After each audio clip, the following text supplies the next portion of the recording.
You don't have to try everything to figure out if it's good or bad. There's other ways to learn, you know.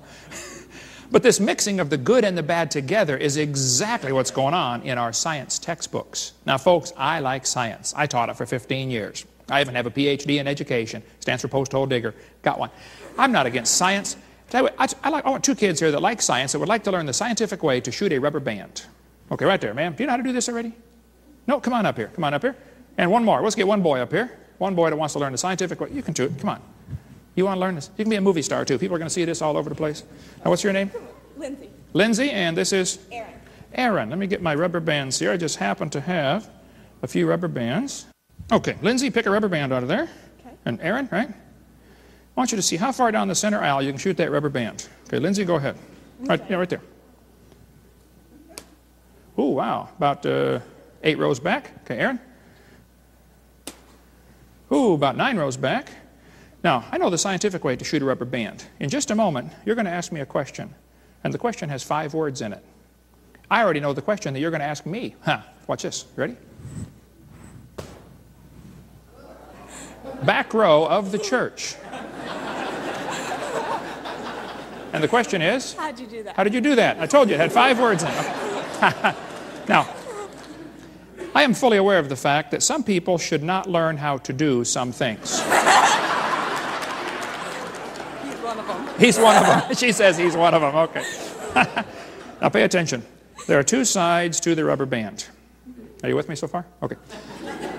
One side represents your flesh, your body. The other side is your spirit. What most people do wrong, and what both of you did wrong with rubber band shooting, you put the same emphasis on the flesh and the spirit. If you stretch both sides the same, when it goes through the air, if you could watch it in slow motion, they are fighting with each other all the way. So all the energy is being used up on internal turbulence. Not good. The secret to high-speed velocity through a fluid medium such as the atmosphere, which offers resistance, is to minimize or eliminate the turbulence. All I did differently when you weren't watching is I put one side tighter than the other, like this. This is tight, loose. It's okay. Now, what's going to happen if you can release it quickly enough? It takes a little practice, but it'll spin through the air, taking away the turbulence. So the spirit actually leads the flesh. So when I'm standing up here speaking, realizing I can hit anybody in the room, it's an awesome feeling. You can understand that, can't you? Yeah. Yes, you can. Hey, thanks. Let's give him a big hand here. Have a seat.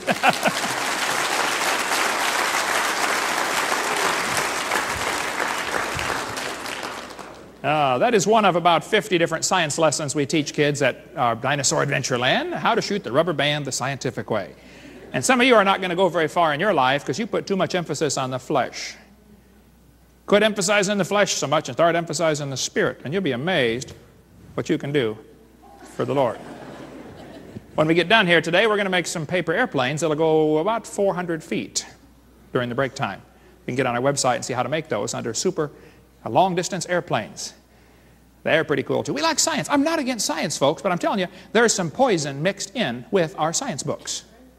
And that's what I want to show you today. I'm not against the science. I'm against the poison part. Here's a first-grade textbook. They tell the kids in first grade, the Earth has changed much since its formation 4.5 billion years ago. Now just hold on a minute. Is the Earth 4.5 billion years old?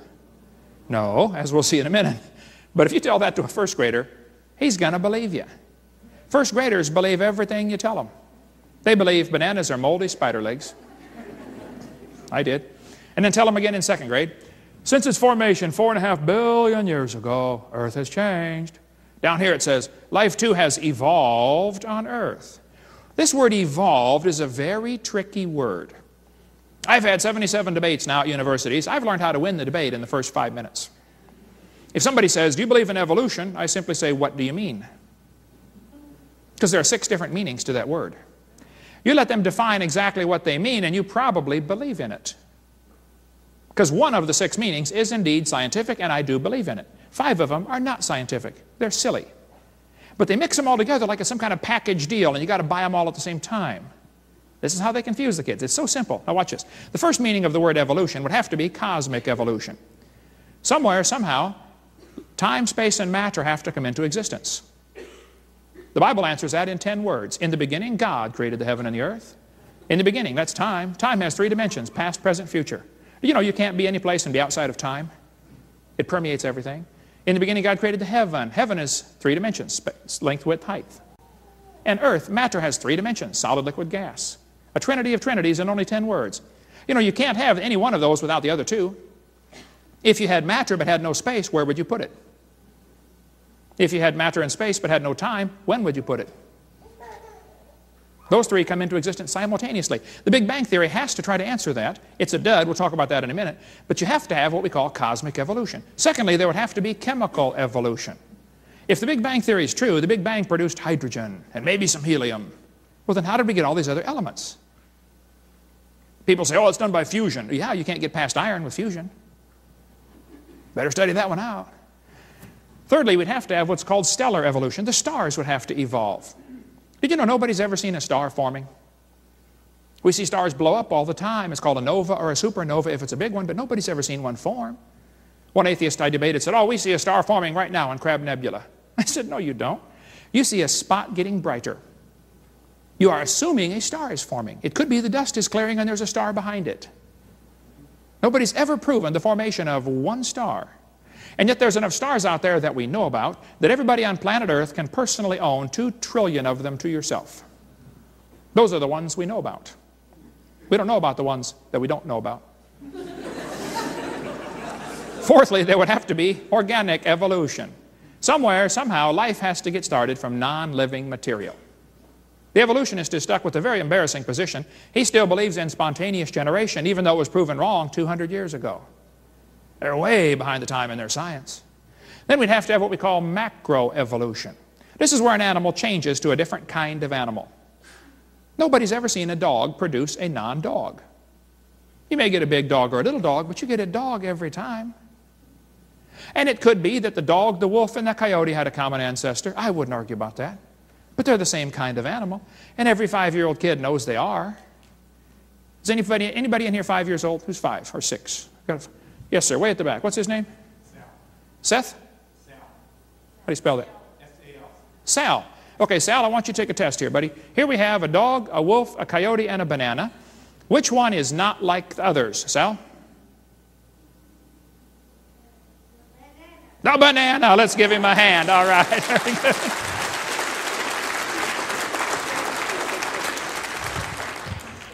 This kid's 5 years old. He can figure it out. We got college professors that can't figure it out. They think everything's all the same kind. Yeah. The Bible says they're going to bring forth after their kinds, not after their species.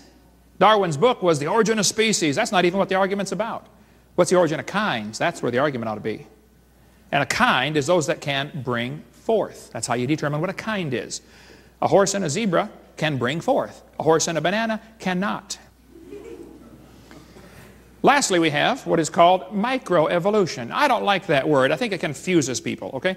But they call it microevolution. Okay, I think it ought to be called just a variation. Whatever you call it, it happens. Variations within the kind happen, folks. Some pretty bizarre variations. You know, big dogs and little dogs. No question. Variations happen. That one is scientific. It should not be called any kind of evolution, but they do it, so okay, we'll call it. The first 5 are purely religious. That's not part of science. The teachers are taught in their teachers' manuals, be sure to stress that the earth is billions of years old. Make sure the kids believe this. Now, I happen to be a little old-fashioned. I think in science class we should be teaching science. Things we can observe and study and test and demonstrate. Things like the first law of thermodynamics, which tells us matter cannot be created or destroyed. Well, everything's made out of matter, so if matter cannot be created or destroyed, how did the world get here? We're here, you know. So that leaves only 2 choices. Somebody made the world, or the world made itself. There's no other choice. Well, there are a few out there on the lunatic fringe who will tell you, we're not really here at all. We just think we're here. Okay, you can forget about those folks. We are here. So either somebody made the world like the Bible says, in the beginning God created the heaven and the earth, or the world made itself like the humanists believe. Well, if the world just made itself, how did it get here? Well, the devil thought about that for a long time, and finally one day he came up with the Big Bang Theory. How many of you have ever heard of the Big Bang Theory before? I was on the airplane years ago flying from Dallas to San Francisco, the land of the fruits and the flakes. And I happened to sit right next to a professor from Berkeley, UCal Berkeley. I don't know if you folks here in Wisconsin have ever heard of Berkeley or not, but Berkeley is not a Bible college. So here I was on the airplane sitting about that far away from this guy, and we started talking about creation and evolution. Everybody I sit by on the airplane wants to talk about that. So I talk about it with him. He said he believed in evolution. I said, yes, sir, I figured that. You have to teach at Berkeley. I said, tell me, sir, if you believe in evolution, how did the world get here? He said, it came from the Big Bang. I said, really? I'd like to hear about this. He said, you're a science teacher and you've never heard of the Big Bang? I said, oh, yes, sir, I've heard a lot about the Big Bang. And I believe in the Big Bang. But my Big Bang is a whole lot different than yours. You tell me about your Big Bang, and then I'll tell you about my Big Bang. And so the professor started off on one of those answers. It looked like it came straight from the textbook. He said, well, Mr. Hovind, I believe about 18 or 20 billion years ago, all the matter in the universe. Ooh, now that's a lot of stuff. And by the way, did you know the word universe comes from two Latin words? Uni means single, and verse is a spoken sentence. You know, we have verse and prose. Did you know we live in a universe, a single spoken sentence? God said, let there be. Now that'll preach, brother. There's a sermon in there someplace, okay? And if you can't find it, you ain't got no preach in you at all right? All the matter in the universe was concentrated into one very dense, very hot region that may have been much smaller than a period on this page. What? Everything in the universe squished into a dot smaller than a period on a page? Wow. That's one crowded dot. And heavy, too. Who held that thing up? By the way, this ain't the first time it happened, kids. This textbook says, someday all of the matter and energy will once again be packed into a small area, no bigger than the period at the end of this sentence. Then another Big Bang will occur. It happens every 80 to 100 billion years. Did you know they cut down a tree to print that? Where's Al Gore when you need him? That's what I want to know, yeah. Now this textbook author was brilliant. I could not believe how smart this guy was. He said, boys and girls, nothing really means nothing. You have to be at least that smart to write a book. He said not only matter and energy would disappear, but also space and time. However, physicists theorize that from the state of nothingness, the universe began in a gigantic explosion. What? Yes, boys and girls, you see, one day, nothing exploded. And here we are. Oh, that explains it. That sure does. We could spend hours talking about the Big Bang Theory. Get my college class, CSE 101, if you want to get into a whole lot more. We took our seminar and stretched it out to 60 hours and chased every rabbit and kicked every dog. And it's a whole lot more stuff on the college class, CSE 101, 102, 103, and 104. Here's Discover magazine from April 2002. They said, boys and girls, where did everything come from? Yes, right here it says, the universe burst into something from absolutely nothing. Zero, nada. As it became bigger, it became filled with even more stuff that came from absolutely nowhere. How was that possible? Ask Alan Guth. His theory explains everything. Wow, I got to meet this Alan Guth guy. Alan Guth said in Scientific American, he said, boys and girls, the observable universe could have evolved from an infinitesimal region. In the Greek, that's a dot. He said it's then tempting to go one step further and speculate that the entire universe evolved from literally nothing. Wow. Yes, boys and girls, you see, we all came from a dot, and the dot came from nothing. They call that science and put it in a science book. I think I'd call that a fairy tale and put it in the garbage. I said, Professor, well, what happened to your dot? He said, well, Hovind, about 20 billion years ago, all the dirt in the universe was in this one little bitty tiny dot. And it was spinning real fast. This is what the textbooks teach. It spun faster and faster. And one day, boom, it exploded. And the pieces flew off, and they became galaxies and sun, moon, stars, and finally, people. And we're nothing but stardust. I said, sir, may I ask you a few questions, please? He said, sure. What would you like to know? I said, well, you told me 20 billion years ago, all the dirt got together for this big squish and the big spin and the big bang. Where'd all this dirt come from?